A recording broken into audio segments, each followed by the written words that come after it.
पहली बात तो भैया कौन आप हैं? हाँ।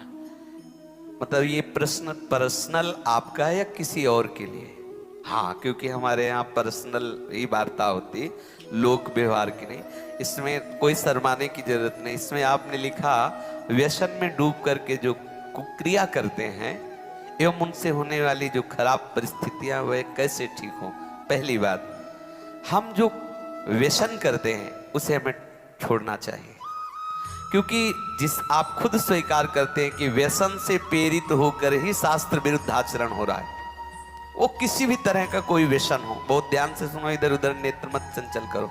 सबसे पहले हम माने हुए व्यसन का त्याग करें, क्योंकि वो त्याग नहीं करोगे तो व्यसन में एक प्रमाद स्थिति पैदा करने की ताकत होती है। थोड़ी देर में ही वो एक ऐसे प्रमाद पैदा, आप कोई भी व्यसन करो तो वो व्यसन आपको उन्मत्त करेगा अपने प्रभाव से और प्रमाद स्थिति में लाके वो आचरण करवा देगा।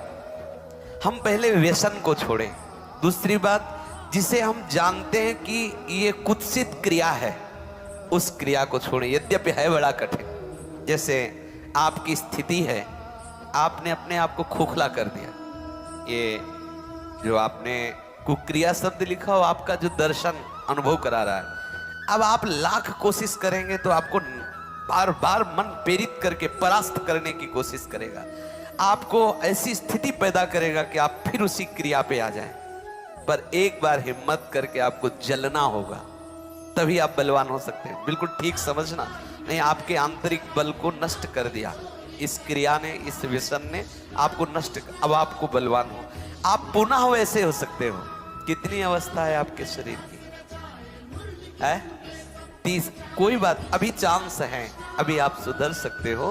तो आप पहले क्या व्यसन करते हो? अच्छा चलो, जो भी हो तो आप उसे आज नियम लो कि मैं नहीं करूंगा, छोड़ सकते हो।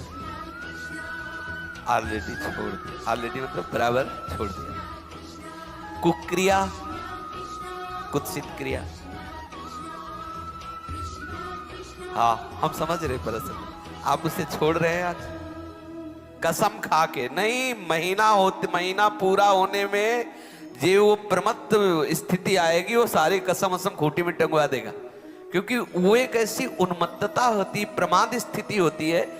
किन्हीं लोगों के हृदय में ये धारणाएं भर दी गई हैं कि कोई एक थैली है ब्रह्मचर्य की, और जब वो ओवर हो जाती है तो वो हट जाती है, ऐसा धारणा बैठा। ऐसा नहीं है।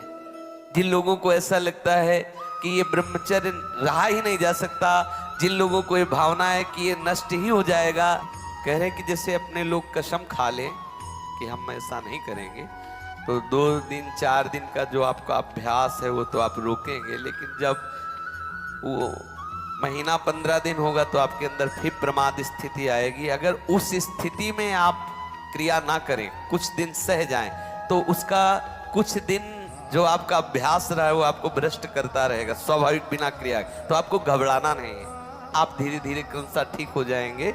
इस विषय पे चर्चा हो चुकी है, पर आप इसमें कुछ प्राणायाम आवश्यक है।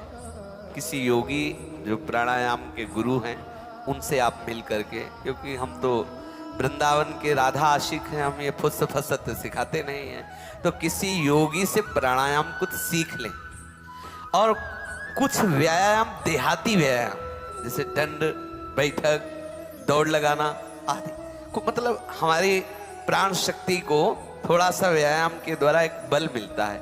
और कुछ आहार नियंत्रण, कि हम इधर उधर की वस्तुएं ना खाएं, वो उसमें पड़े हुए हैं वीडियो में कि ये चीज ना, जैसे ब्रह्मचर्य में सहायक सावधानियां, ब्रह्मचर्य में सहायक भोजन, वो उसमें उसको विस्तृत रूप से आप सुन लीजिए और उससे धारण। मुख्य बात है चिंतन बदलना, ये सब गौड़ बात है। मुख्य बात है चिंतन बदलना। यदि हमारा चिंतन विषय लोलुप बना रहा तो चाहे जितना सात्विक भोजन करो, चाहे जितना आप नहाओ धो पवित्र व्यायाम सब, लेकिन आप रोक नहीं सकते, क्योंकि चिंतन है। चिंतन बदलना अति आवश्यक है। उसके बदलने के लिए सत्संग, शास्त्र स्वाध्याय, नाम जप तीनों आवश्यक है। सत्संग और शास्त्र स्वाध्याय और नाम जप। भले गृहस्थी में हो, 30 मिनट अगर हम शास्त्र स्वाध्याय कर लें, मानो श्री स्वामी राम सुखदास जी की टीका जो की हुई गीता है, वो अमृत है साधकों के लिए।